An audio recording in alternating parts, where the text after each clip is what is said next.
우리가 지난주 살펴본 대로 바울은 헛되지 않은 삶을 살았습니다. 그는 하나님께 복음을 위탁받아서 선한 청지기가 되어 신실하게 복음 전도의 책임을 다했습니다.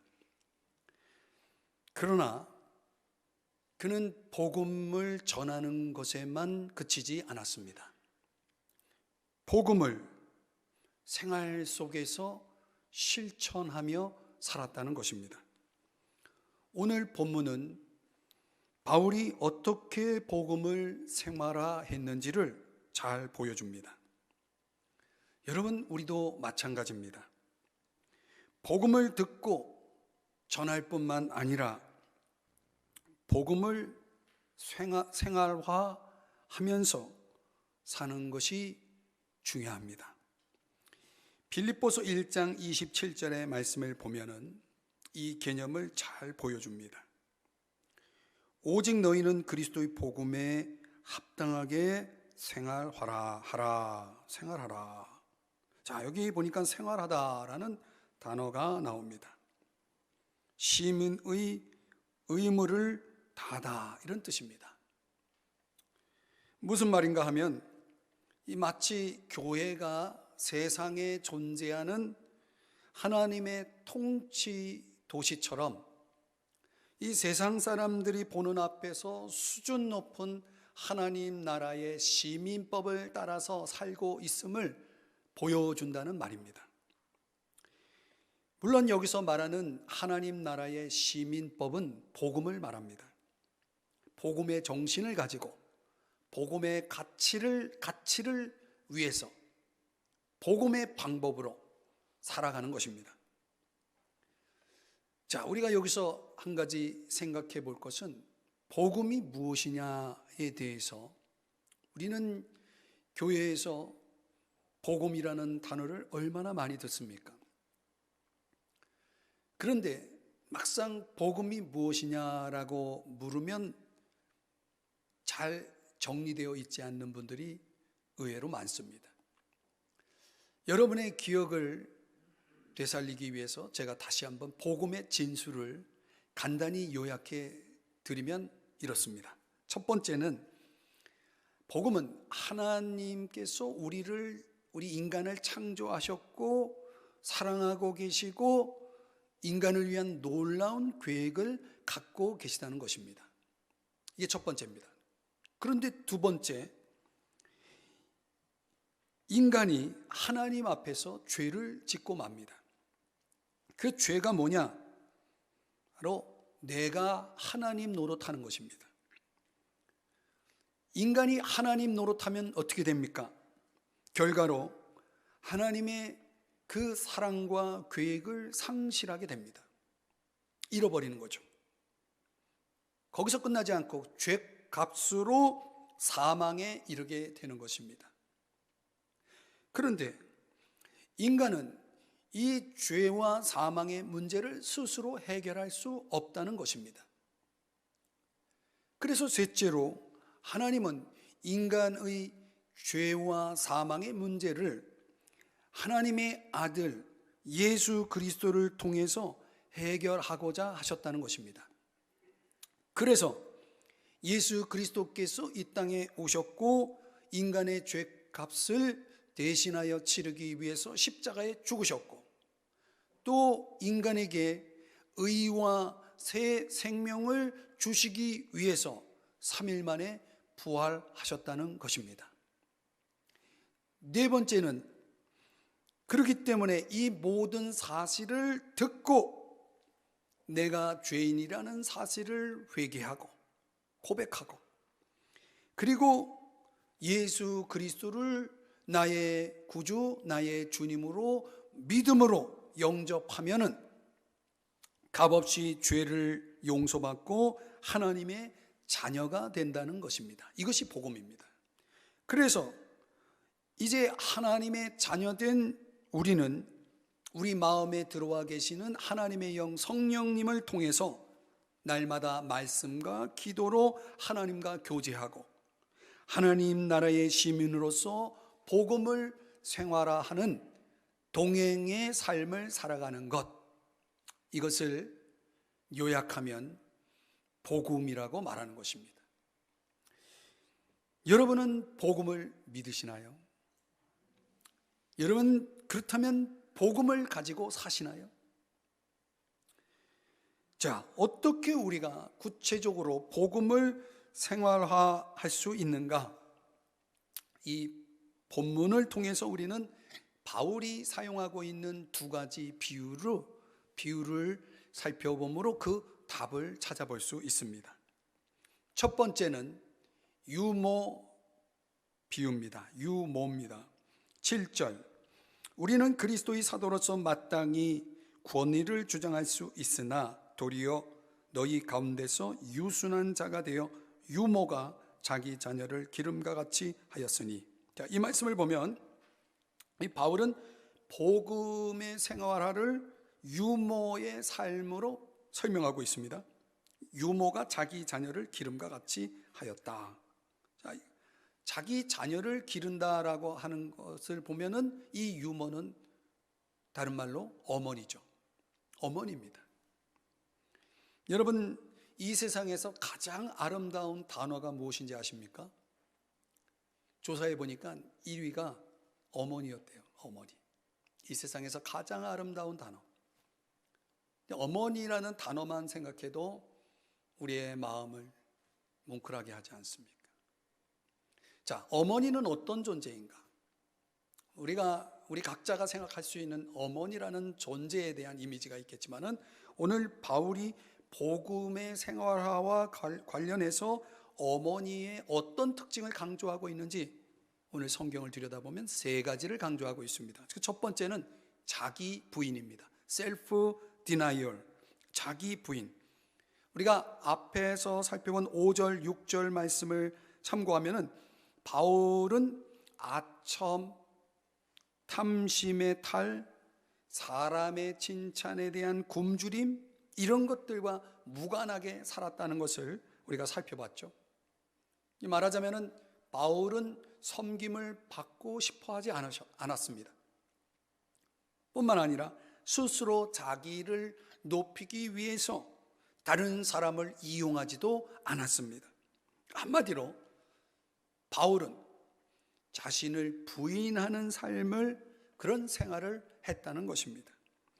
자, 7절 다시 보시면은 중간에 마땅히 권위를 주장할 수 있으나 이렇게 말하고 있습니다. 다른 번역에서는 너희에게 짐이 될 수도 있었으나 이렇게 번역하고 있어요. 이 무슨 말이냐면 이 바울이 데살로니가 교인들에게 자기의 권리를 주장하지 않고 교인들에게 부담을 주지 않기 위해서 굉장히 신경을 썼다는 겁니다. 그렇게 한 이유가 뭐냐? 바로 어떤 것에도 복음이 방해되지 않기를 바랬기 때문입니다. 자기 부인이 바로 어머니의 특징입니다. 두 번째는 유순함입니다. 유순함. 7절을 다시 보시면 중간에 너희 가운데서 유순한 자가 되어 라고 말씀합니다. 여기 유순하다라는 에피오이라는 단어를 보면은 이게 무슨 뜻이냐면은 종에 대한 주인의 태도, 종과 주인의 관계 속에서 종에 대한 주인의 태도, 또 신하에 대한 왕의 태도. 오늘 본문 말씀을 보면은 자녀에 대한 어머니의 태도를 나타낼 때 이 단어를 사용한다는 거예요. 그러니까 윗사람이 아랫사람을 향해서 관대한 행동을 보여주는 것, 이것이 바로 오늘 유순한이라는 단어의 뜻입니다. 그렇게 보면 바울은 자신의 마땅한 권리와 지배력을 내려놓고 자녀를 양육하는 어머니와 같은 사랑을 쏟았다는 것이죠. 구체적으로 말하면 유순함이라는 것은 이런 겁니다. 섬기고 사려 깊고 필요한 것을 채워주고 함께 대화할 시간을 내어주고 기꺼이 배우려는, 내가 아랫사람이라고 해도 그 아랫사람에게 배울 게 있잖아요. 기꺼이 배우려고 하는 이런 태도 말이죠. 이런 걸 한마디로 요약하면 친밀합니다. 이 어머니라는 존재만큼 우리에게 친밀하게 다가오는 존재는 아마 이 세상에 없을 것 같아요. 그런 구체적으로 유순함이라고 하는 이 단어를 우리는 친밀함이라고 하는 단어로 바꿀 수 있는 것입니다. 그 친밀함의 태도가 바로 어머니의 특징인 것입니다. 세 번째로 자기 희생입니다. 8절 말씀에 보면은 우리가 이같이 너희를 사모하여 하나님의 복음뿐 아니라 우리의 목숨까지도 너희에게 주기를 기뻐함은 너희가 우리의 사랑하는 자 됨이라. 자, 여기 기가 막힌 표현이 나오죠. 너희가 우리의 사랑하는 자 됨이라. 이제 바울이 복음을 생활화했다라고 했을 때 그 두드러진 특징이 뭐냐? 사랑하는 것이었다라는 것입니다. 그러면 사랑은 구체적으로 어떻게 표현되었을까요? 오늘 8절의 말씀에 보면 두 가지를 주목해 봅니다. 하나는 사모하여라는 단어입니다. 이거는 신약 성경에는 여기에만 나오는 단어인데요. 이 사모한다라는 것은 말하자면 간절한 마음의 깊이를 뜻합니다. 간절한 마음의 깊이. 얼마나 깊이 있게 간절한 마음을 갖고 있는지 보여줍니다. 근데 이 마음은 항상 현재형입니다. 그래서 계속해서 지금도 계속해서 간절한 마음으로 사랑을 했다는 거죠. 또 8절을 보시면 복음뿐 아니라 우리의 목숨까지도 너희에게 주기를 즐겨했다. 설명이 필요 없죠. 이 목숨, 내 생명, 내 영혼까지도 기쁘게 내어주는 그런 사랑을 말하고 있습니다. 자, 이와 같이 이 바울이 복음의 진리를 전해주는 것뿐만 아니라 어머니와 같은 모습으로 복음을 생활화했다.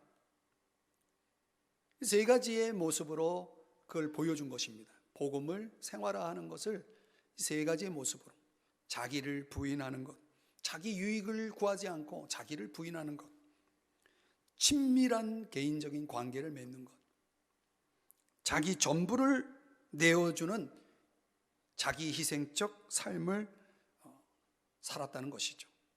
이 바울에게서 보는 이 어머니의 특징입니다. 그 바울은 그런 삶을 누구에게서 배웠을까요? 당연히 예수님이겠죠. 예수님은 어떤 모습을 우리에게 보여주셨습니까? 예수님에게도 어머니와 같은 특징이 나타나죠. 빌립보서 2장 5절 이하에 보면은 그리스도 예수의 마음을 품으라고 5절에 말씀합니다. 6절에서는 하나님의 본체시나 하나님과 동등됨을 취할 것으로 여기지 아니하시고, 하나님과 동등하신 분인데 그것을 내려놓으셨다는 거죠. 7절 오히려 자기를 비워 종의 형체를 가지사. 8절 자기를 낮추시고 죽기까지 복종하셨으니 곧 십자가에 죽으십니다. 그러니까 예수님의 전 생애를 요약한 말씀인데 이 모든 말씀을 요약해서 한마디로 바꾸면 철저히 자기 부인의 삶을 사셨다는 것이죠.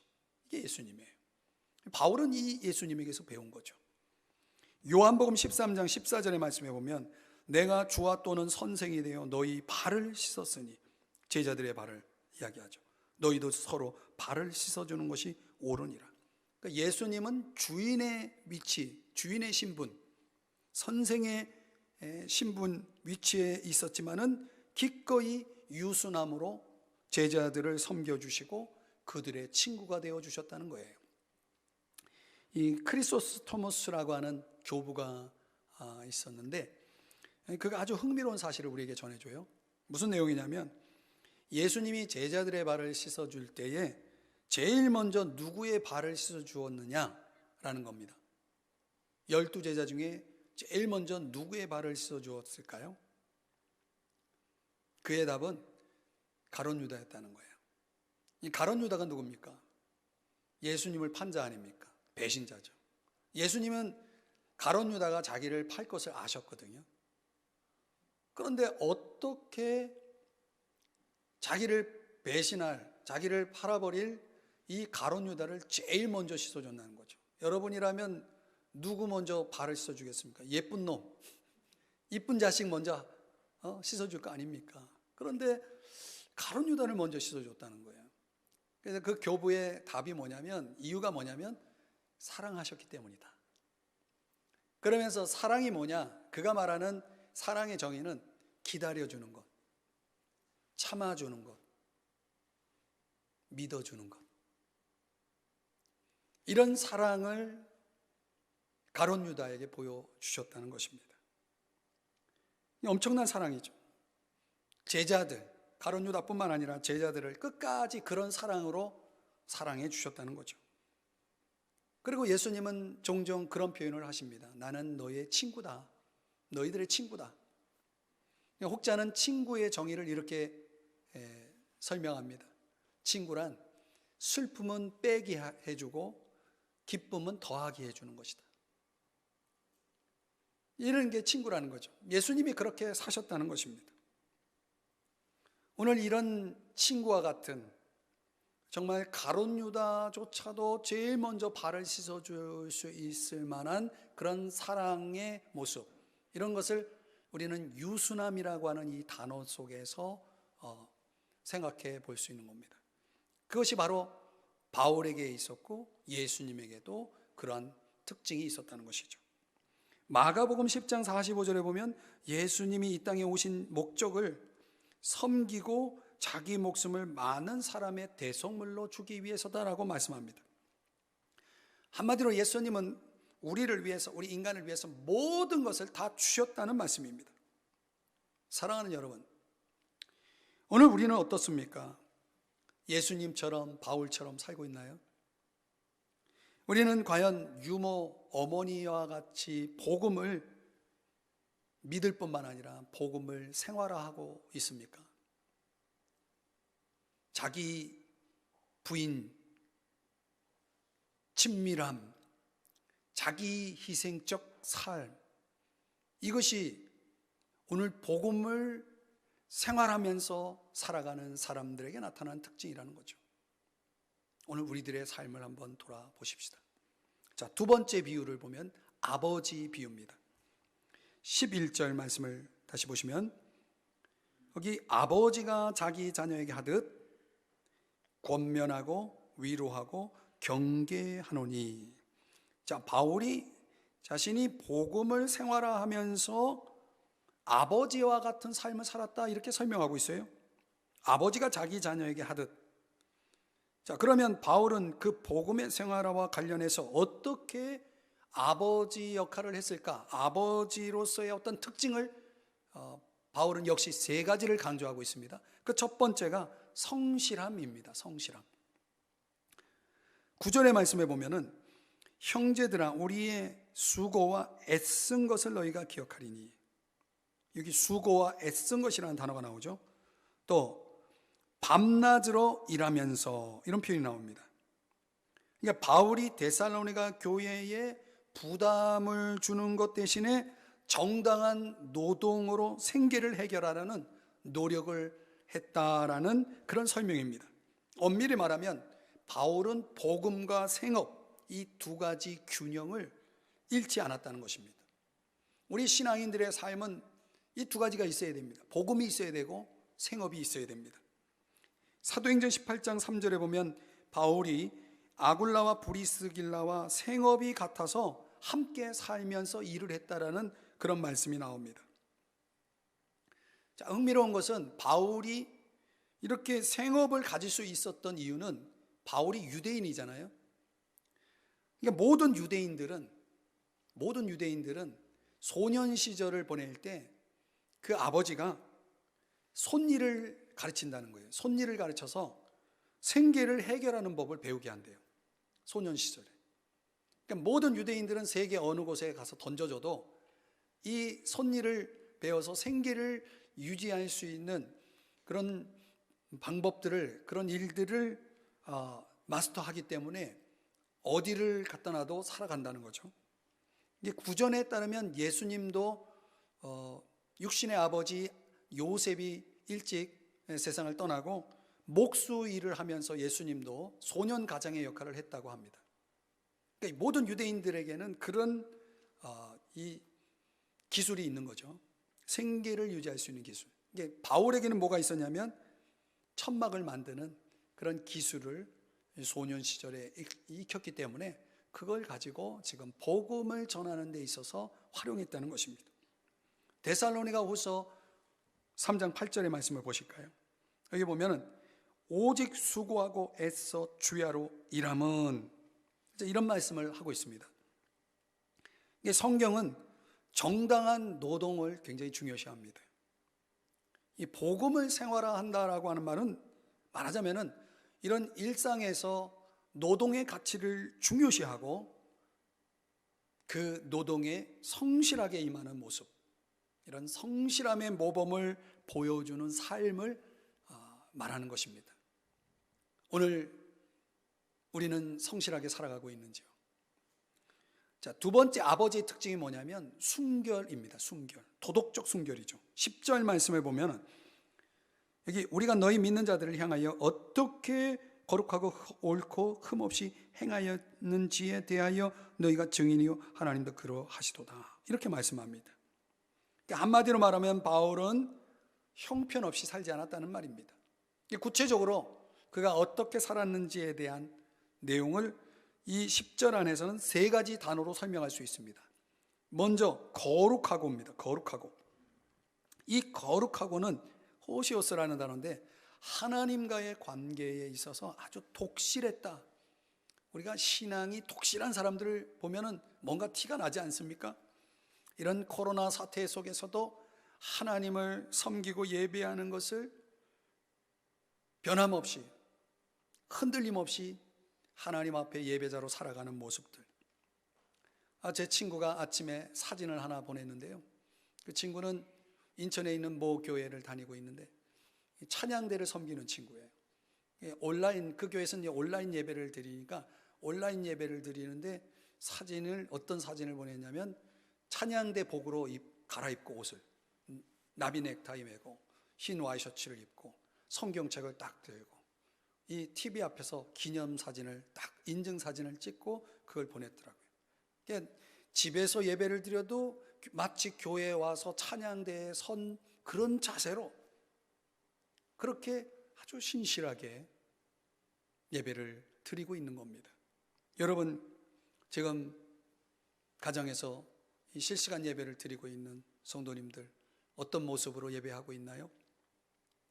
우리가 하나님을 섬긴다는 것, 하나님을 예배한다는 것은 정말 독실한 그런 자세를 가지고 그런 태도를 가지고 살아가는 것, 이것을 오늘 호시오스, 이 거룩하고라고 하는 단어를 그렇게 설명하는 겁니다.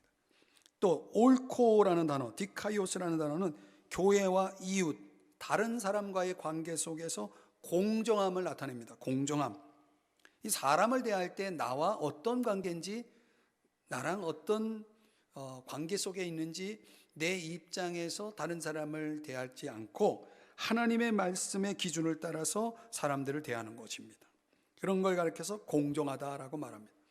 여러분, 우리가 도덕적으로 올바르게 서 있는 사람들의 특징은 사람을 대할 때 공정합니다. 내 기준에 따라서 사람들을 가리지 않고 공정하게 대하는 것입니다. 세 번째는 흠없이라는 단어입니다. 자신과의 관계 속에서 단정함을 뜻하는데요. 이것을 말하자면 양심에 거리낌이 없는, 책망할 것이 없는 생활을 했다는 것입니다. 자, 이렇게 거룩하고 옳고 흠없다라고 하는 것은 바울이 하나님과의 관계, 이웃과의 관계, 자기 자신과의 관계 속에서 높은 도덕적 수준을 유지하면서 살았다는 것을 보여줍니다. 그래서 이렇게 살았으니 오늘 10절에서 말씀하는 것처럼 너희가 증인이요, 데살로니가 교인들에게 말하는 겁니다. 너희가 증인이요 하나님도 증인이시다. 하나님은 우리 마음의 증인이시고 우리 마음을 속속들이 들여다보지 않습니까? 하나님도 나의 속을, 내 내면의 증인이 되시고 또 내 삶을 보고 또 목격한 사람들이 나의 증인이 된다. 이 정도로, 이렇게 말할 정도로 바울은 당당했다는 것이죠. 여러분, 예수님의 삶은 어떠했나요? 히브리서 4장 15절의 말씀에 보면 모든 일에 우리와 같이 똑같이 시험을 받으신 이로되 죄는 없으시니라. 여러분, 예수님의 삶은 흠이 없으셨죠. 그러니까 이 예수님처럼, 바울처럼 정말 아버지와 같은 이런 특징을 가지고 살아가는 사람들에 있어서는 정말 도덕적인 수준이 있는 것입니다. 오늘 저와 여러분의 도덕적 수준은 어떻습니까? 자, 아버지의 특징 세 번째는 뭐냐면 교사적 가르침의 모범을 보였다는 거죠. 11절 말씀을 보시면 아버지가 자기 자녀에게 하듯 권면하고 위로하고 경계하노니, 이런 말씀이 나오죠. 그러니까 여기 아버지의 역할을 세 가지로 설명하고 있습니다. 11절에서 보면은 권면, 위로, 경계입니다. 자, 이 단어를 조금 설명을 드리면 권면이라고 하는 이 단어, 파라칼레오라는 단어는 특별한 행동 지침을 훈계하는 것을 얘기합니다. 지적인 역할이죠. 이런 것, 지식을 주는 것입니다. 두 번째, 위로라는 단어는 이 행동 지침을 계속해서 따르도록 격려해 주고 동감해 주는 것을 얘기합니다. 이거 정서적인 역할입니다. 세 번째, 경계라는 단어는 구체적으로 그 어떤 것을 지침을 실행하기 위해서 필요한 훈련이나 과제를 부여하는 것입니다. 그것은 의지적인 역할입니다. 그러니까 아버지는 지적으로, 정서적으로, 의지적으로 훈계하고 격려하고 훈련시키고 하는 그런 역할들이 바로 아버지의 역할이다. 이 굉장히 인격적인 역할이죠.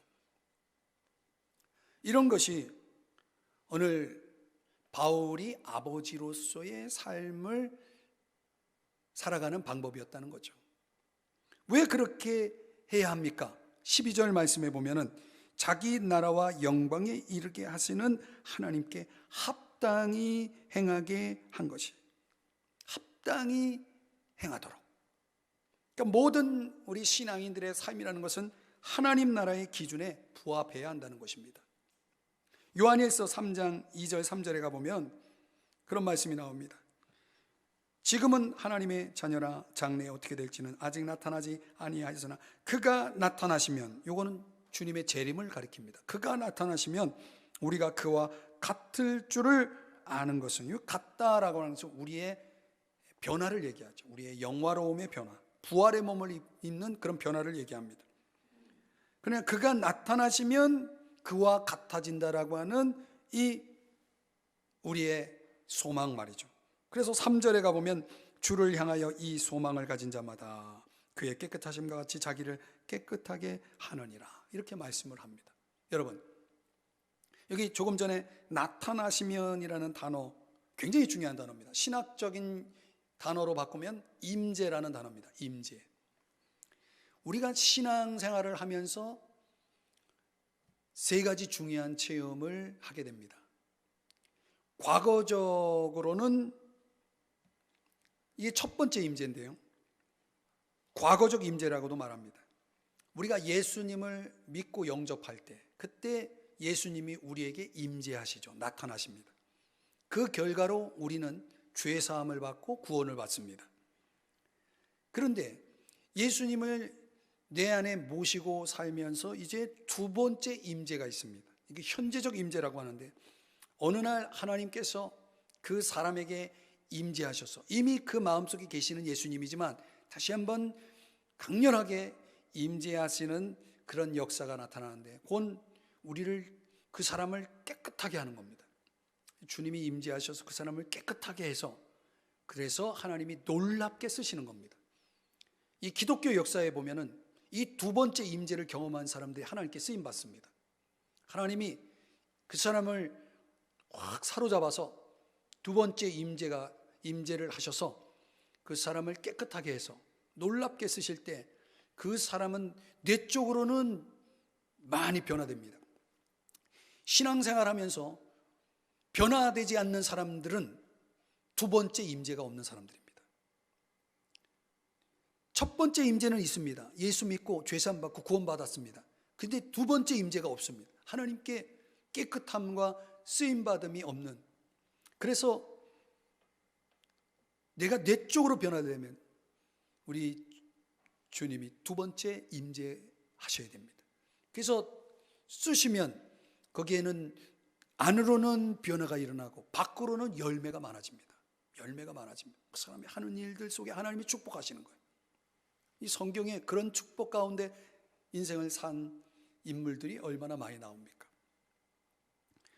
그러니까 우리가 두 번째 임재 속에서 지금 살아가야 됩니다. 세 번째 임재는 뭡니까? 이건 미래적 임재인데 예수님이 재림하시는 겁니다. 그때 우리는 주님과 같이 영화로운 존재로 부활의 몸을 입는 변화를 입게 됩니다.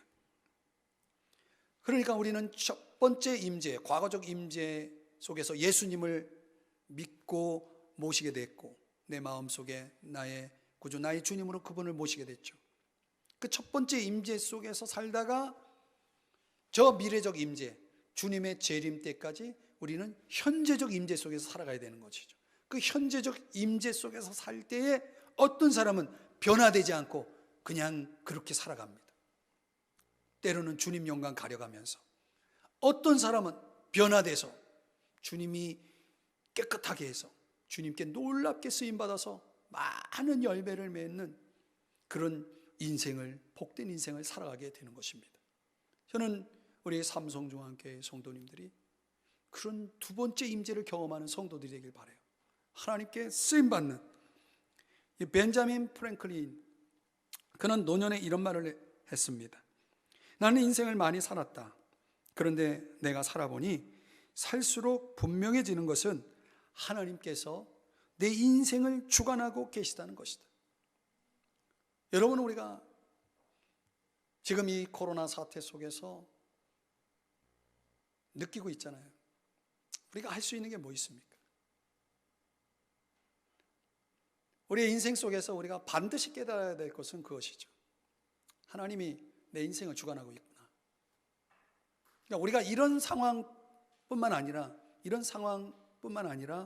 우리의 인생 전체 속에서 이걸 깨닫고 살아가는 것이 중요하다는 거예요. 내 인생을 그분이 주관하고 있다는 거. 빌리 그레함은 지금은 소천하셨지만은 자신의 미래에 대해서 묻는 질문에 자신의 미래에 대해서 아는 게 뭐가 있냐 이렇게 누가 물었습니다. 그냥 그가 답하기를 한 가지 아는 것이 있다. 그러니까 내가 미래에 대해서 전혀 모르지만은 내가 한 가지 분명히 아는 것은 나의 과거와 현재를 붙들고 계시듯 앞으로 나의 남은 미래도 하나님이 붙들고 계시다. 내가 이것은 확실히 안다는 거죠. 하나님이 지금의 현재를 그리고 앞으로 남은 미래도 붙들고 있다라고 하는 이런 확신, 이런 믿음 속에서 우리가 진정 살아가고 있다면, 그래서 내 인생이 그분의 손에 있고 그분의 주관 속에 이루어지고 있다면 우리는 날마다 그분을 현재적 임재 속에서, 그분의 임재 속에서 그분을 나의 주인으로 모시고 살아가야 되는 거예요. 그분이 기뻐하시는, 그분이 원하시는 삶을 살아가야 되는 것입니다. 여러분, 오늘 종려주일이잖아요. 이 왕 대신 주님이 예루살렘의 왕으로 입성하시는 날을 기념하는 날이죠. 우리는 현재적으로 예수님을 나의 왕, 나의 주인으로 모시고 살아가는 사람들 아닙니까? 우리의 매일은 사실 종려주일입니다. 예수님을 나의 왕으로 모신 우리들에게 있어서는 매일이 종려주일인 거죠. 그분을 열렬히 나의 왕으로 환영하고 나의 왕으로 경배하고 나의 왕으로 섬기며 살아가는 것이, 그게 현재적 종려주일인 것입니다.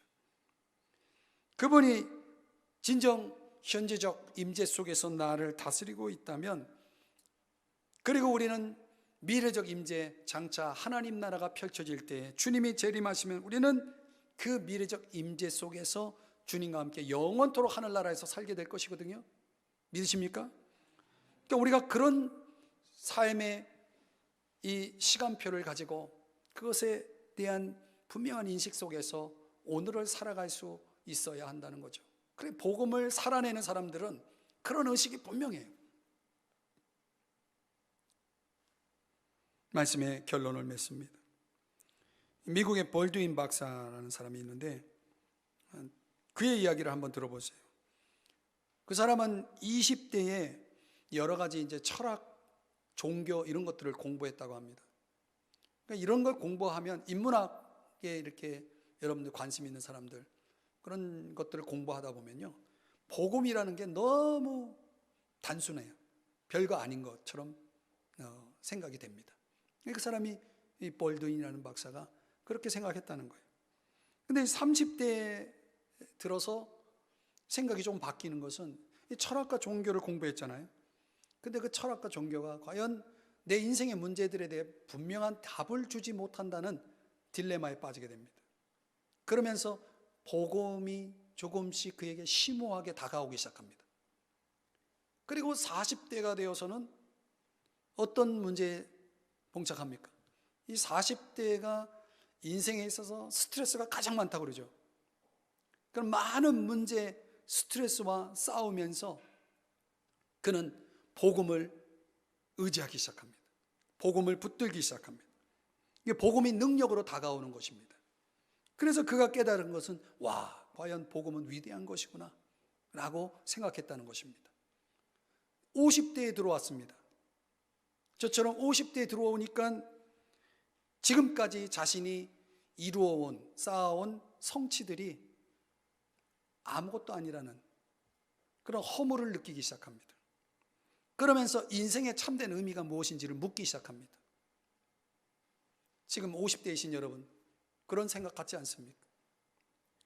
그러면서 이 볼드윈 박사는 복음이 그의 삶에 있어서 가장 소중하다라는 것을 깨닫기 시작합니다. 그리고 그가 이제 60대가 됩니다. 이 60대가 되고 나니까 주변의 친구들이 하나씩 둘씩 떠나가기 시작합니다. 그런 모습을 보는 거예요. 거기에다가 자기가 그동안 자기 손에 붙잡고 있었던 것들이 하나씩 하나씩 빠져나가기 시작합니다. 그러면서 그는 자신이 진정으로 붙들고 의지할 수밖에 없는 것은 복음뿐이라는 것을 깨닫습니다. 그때 그에게 복음은 유일한 것이 된다. 유일한 것이 됩니다. 그래서 그 사람이 내린 결론은 이렇습니다. 더 이상 복음은 단순한 것도 심오한 것도 위대한 것도 중요한 것도 아니라 유일한 것이다. 유일한 것이다. 여러분, 그렇습니다. 저와 여러분이 복음이 유일한 것이라면, 내 삶의 전부라면, 그렇게 복음을 깨닫고 붙들고 살아갈 수 있다면 여러분, 우리 인생은 견고할 것입니다. 흔들리지 않을 것입니다. 축복될 것입니다. 오늘 복음을 생활화했던 바울,